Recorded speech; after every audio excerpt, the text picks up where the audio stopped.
কৃষ্ণ, কেন এই সংসারের লালসায় এক ভাইকে অন্য ভাইয়ের শত্রু বানিয়ে দেওয়া হয়? কেন কৃষ্ণ, কেন?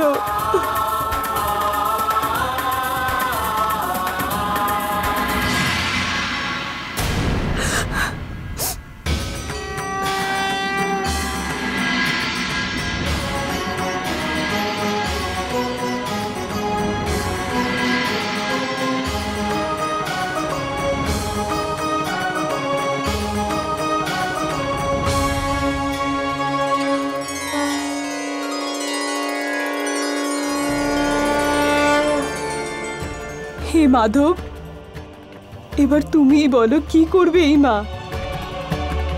কিভাবে নিজের পুত্রদের রক্ষা করব সংসারের এই লীলা থেকে? কুন্তী মাতা, আপনি অকারণেই চিন্তা করছেন। বর্ণাব্রতে আপনার পুত্রদের কেউ কোনো ক্ষতি করতে পারবে না। কানাই, এটা জানার পরেও যে সেখানে আমার সন্তানদের মৃত্যুর ষড়যন্ত্র হচ্ছে, তুমি এরকম কথা বলছো? এটা স্বেচ্ছায় নিজেকে ধ্বংসের পথে এগিয়ে নিয়ে যাওয়া নয়? কুন্তী মাতা,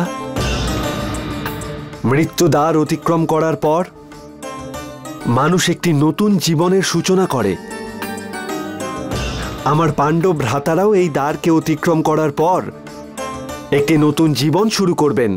কেশব, তোমার কথার অর্থ তুমিই জানো,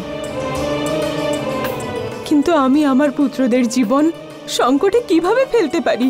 কুন্তী মাতা, আপনি কি কৃষ্ণর উপর থেকে বিশ্বাস হারিয়ে ফেলেছেন? আমি থাকতে আপনার চিন্তা কিসের? আপনি আমার উপর বিশ্বাস রাখুন। আমি সর্বদাই আপনার এবং আপনার পুত্রদের সঙ্গেই থাকব। ওনাদের সুরক্ষার জন্য আর আপনার সেবার জন্য।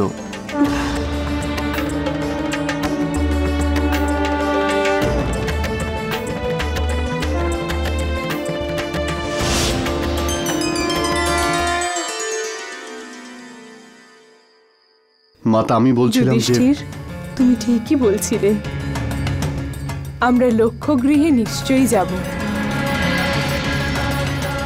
আমার আর কোনো ভয় নেই।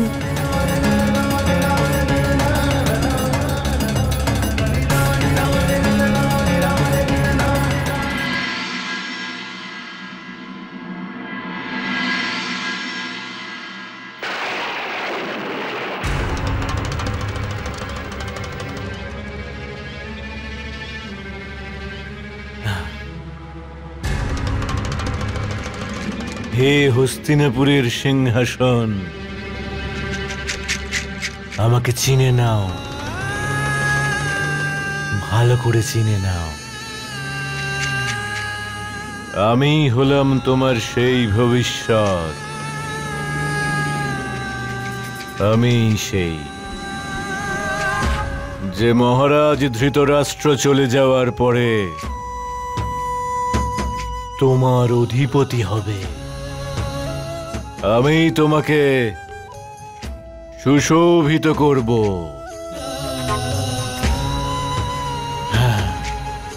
আমি হব এরপর এই হস্তিনাপুরের পরবর্তী মহারাজ দুর্যোধন।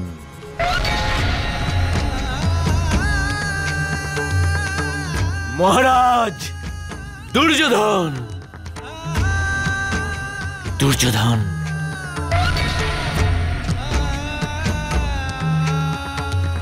দুর্যোধন,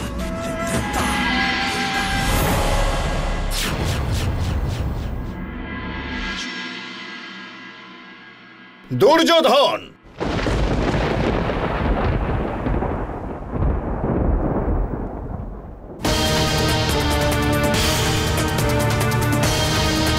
গুরুদেব,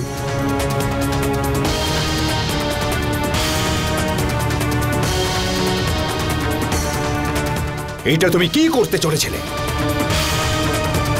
কি হয়েছে গুরুদেব? আপনি এত রেগে গেছেন কেন? আমি এমন কি ভুল কার্য করেছি?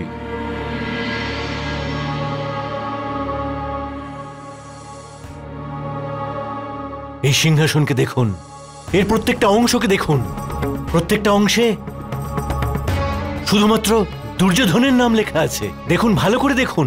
দুর্যোধন, তোমার লোভ, তোমার স্বার্থ তোমাকে সেটাই দেখাচ্ছে, যা নেই আর না হবে। এই সিংহাসন মহারাজ ধৃতরাষ্ট্রের পর যুধিষ্ঠিরেরই হবে। আর পরের অধিকারের ওপর নিজের অধিকার প্রয়োগের চেষ্টা করা, তাকে চুরি করা বলে দুর্যোধন। আর আমি আমার শিষ্যদের কখনো এমনটা শেখাইনি। সেটাই তো গুরুদেব, সেটাই তো আমিও বলতে চাইছি। আপনি তো কখনোই আমাদেরকে চুরি করার শিক্ষা দেননি। তাহলে ওই যুধিষ্ঠির কিভাবে কিভাবে আমার থেকে আমার ভাগ্যটা ছিনিয়ে নিল? কি করে আমার থেকে আমার সিংহাসন ছিনিয়ে নিল? কিভাবে চুরি করে নিল আমার থেকে আমার অধিকার? কিভাবে? দুর্যোধন, তোমার শিক্ষাগুরু হিসাবে তোমাকে সঠিক পথ দেখিয়ে দেওয়া আমার কর্তব্য। সেই জন্য বলছি, নিজের উচ্চাকাঙ্ক্ষাকে তুমি এতটা বড় করো না যাতে নিজের সীমারেখাটা ভুলে যাও, আর অদূর ভবিষ্যতে কিছু না পাওয়ার জন্য হতাশ না হও।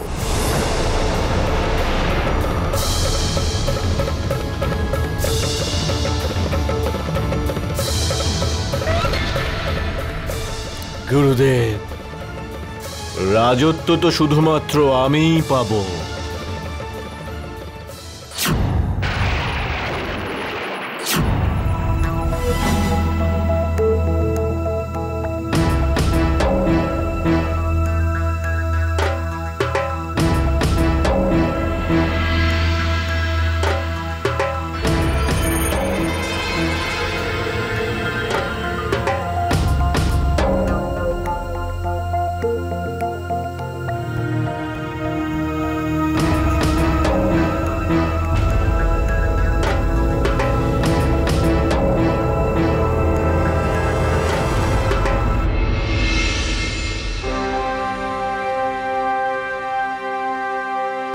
আমরা বার্নাবত পৌঁছে গেছি যুবরাজ।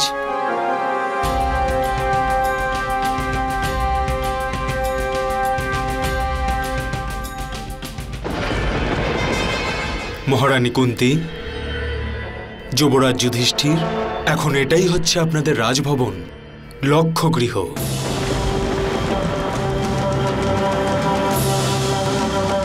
এই ভবনের নির্মাণ শ্রী পুরোচন মশাই নিজের হাতে করেছেন।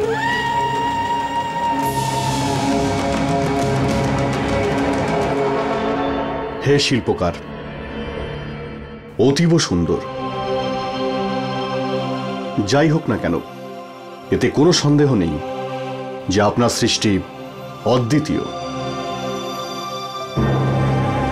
সমস্ত পাণ্ডবদের পক্ষ থেকে আমার প্রণাম স্বীকার করুন। মহারাজ, এখনো পর্যন্ত আপনি বাইরের সৌন্দর্যই দেখেছেন। আসুন, ভিতরে আসুন, তবে এটার বাস্তবিক সৌন্দর্য আপনি দেখতে পারবেন। দেখতে পাবেন আমি কত ভব্য ব্যবস্থা করেছি আপনাদের বিশ্রামের জন্য। অবশ্যই, আসুন মাতা। যুবরাজ যুধিষ্ঠিরের জয়! বলো পাণ্ডব পুত্র যুধিষ্ঠিরের জয়!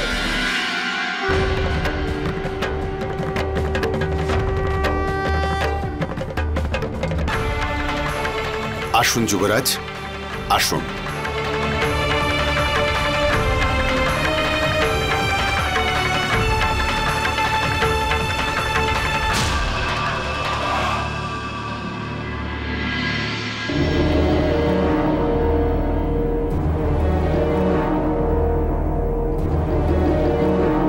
হে ধর্মরাজ, এই মহল আমি অনেক প্রচেষ্টা আর অনেক ভালোবাসা দিয়ে গড়েছি।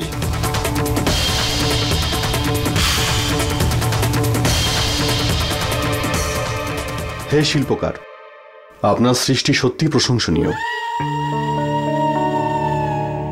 এর সাক্ষী বাইরের দেওয়ালই নয়, ভিতরের প্রত্যেকটা জায়গাও। যুবরাজ, এই ভবন নির্মাণ করতে সর্বশ্রেষ্ঠ সামগ্রী প্রয়োগ করা হয়েছে। এই দেওয়ালে যে প্রলেপ লাগানো দেখতে পাচ্ছেন, সেটা বিশ্বের কোথাও আপনি দেখতে পাবেন না।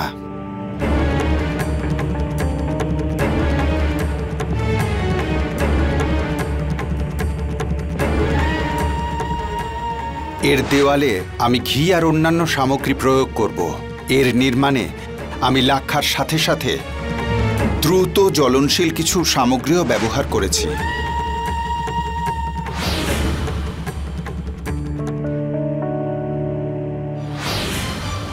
সুন্দর, অতি সুন্দর। যুবরাজ, এবার আপনারা বিশ্রাম করুন আর আমাকে অনুমতি দিন। অবশ্যই। প্রণাম।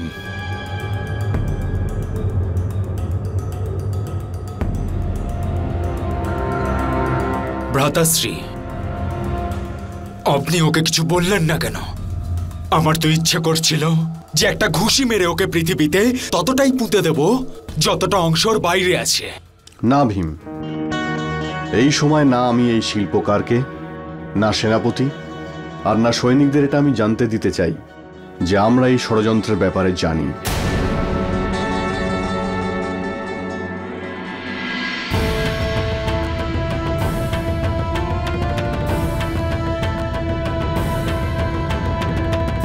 ভ্রাতাশ্রী, চারিদিক থেকে ঘিয়ের সুগন্ধ ভেসে আসছে। আরো বেশ কিছু জ্বলনশীল পদার্থ পেয়েছি। একটা ফুলকি পুরো ভবনকে পুড়িয়ে ছাই করে দিতে পারে।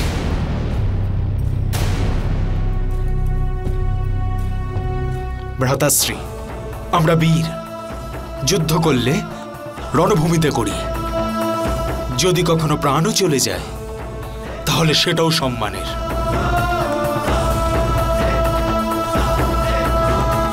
না অর্জুন, এই সময় যুদ্ধ করার নয়। সিংহাসনের জন্য যদি যুদ্ধ করতে হয় তাহলে আমাদের আর এই দুর্যোধনের মধ্যে কি পার্থক্য থাকবে? আমাদের কিছুদিনের জন্য মামা শকুনি আর দুর্যোধনকে এটাই বোঝাতে হবে যে আমাদের মৃত্যুতে ওরা জয়লাভ করেছে।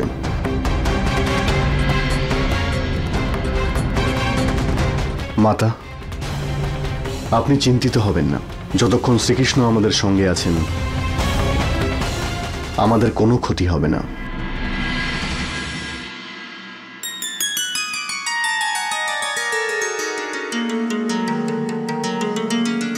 আসুন স্বামী, ভোজন তৈরি। না সত্যভামা, এই সময় ইচ্ছে করছে না। আপনি গিয়ে খেয়ে নিন। কি হয়েছে? আপনাকে বিচলিত লাগছে? হ্যাঁ দেবী, বিষয়টাই বিচলিত হওয়ার মতো। আমায় পাণ্ডবদের ওই সুন্দর মহল থেকে বের হওয়ার রাস্তা দেখাতেই হবে। ওই মহলের প্রতিটি কোণায় এমন জ্বলনশীল পদার্থ রয়েছে যে একটা ছোট আগুনের ফুলকিও ওই মহলকে জ্বালিয়ে দিয়ে ভস্মের একটি বৃহৎ স্তূপে পরিণত করতে পারে। দুর্যোধন আর শকুনি এমনই একজন দানবকে দাঁড় করিয়ে রেখেছেন যে নিজের হাতে পাণ্ডবদের হত্যা করার জন্য প্রস্তুত। আমাকে অতি শীঘ্রই কিছু করতে হবে, না হলে আমার কুন্তী মাতা আর পাণ্ডব ভ্রাতাদের জীবনে ঘোর বিপদ আসতে পারে। স্বামী, এখানে বসে বসেও তো আপনি ওনাদের লক্ষ্যগৃহ থেকে বের করতে পারবেন। সত্যভামা, শুধু আমি ওনাদের সাহায্য করলে হবে না, ওনাদের নিজেদের কর্ম আবশ্যক। আমি ওনাদের পথ প্রদর্শক হতে পারি, ওনাদের সারথি হতে পারি, কিন্তু ওনাদের নিজের কর্মের রথে চড়েই এই জীবনযাত্রা পার করতে হবে। শত্রুদের বাণের প্রত্যুত্তরও তাদের দিতে হবে, গদার আঘাতের যন্ত্রণাও তাদের সহ্য করতে হবে, কারণ এটাই তাদের কর্ম, যা এতকাল ধরে তারা করে এসেছে আর ভবিষ্যতেও করে যেতে হবে।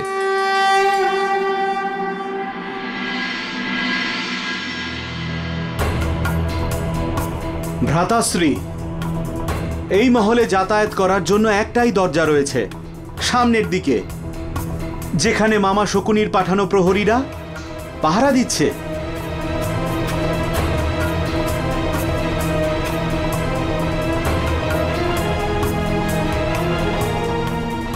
পিছনে আরো অনেক জানালা রয়েছে, কিন্তু সেগুলো রয়েছে পাহাড়ের খাদের দিকে, আর প্রত্যেকটা জানালা দিয়ে দেখলেই শুধুমাত্র খাদই দেখতে পাওয়া যাচ্ছে।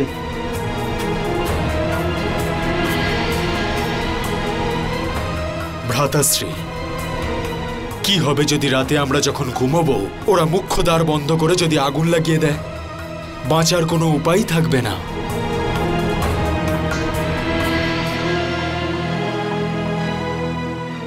এবার কি করব পুত্র?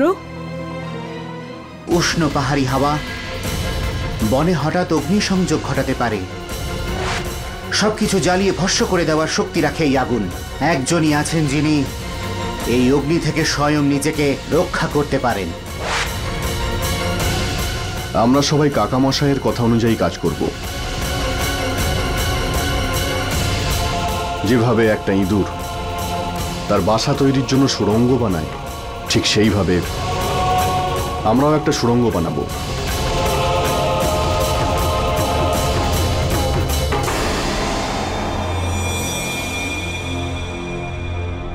সকালবেলাতে আমরা সবাই মিলে ভ্রমণ করতে বেরোবো, যেন আমরা স্বাভাবিকই আছি, আর রাত্রিতে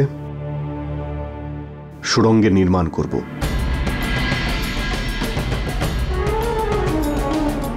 এটা তো সত্যি উত্তম যুক্তি। যদি সব ঠিক থাকে তাহলে ৬-৭ দিনের মধ্যেই এখান থেকে বেরোনোর সুড়ঙ্গ তৈরি হয়ে যাবে। কাল রাত থেকেই আমরা এখানে আমাদের কাজ শুরু করে দেব।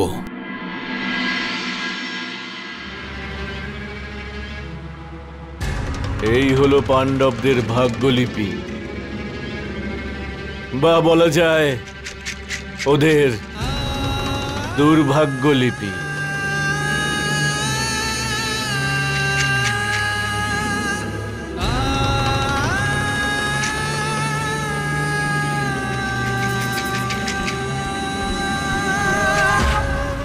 দূত, এই নাও, এটা পুরোচনকে দিয়ে দেবে, আর মনে রাখবে শুধুমাত্র ওকেই দেবে।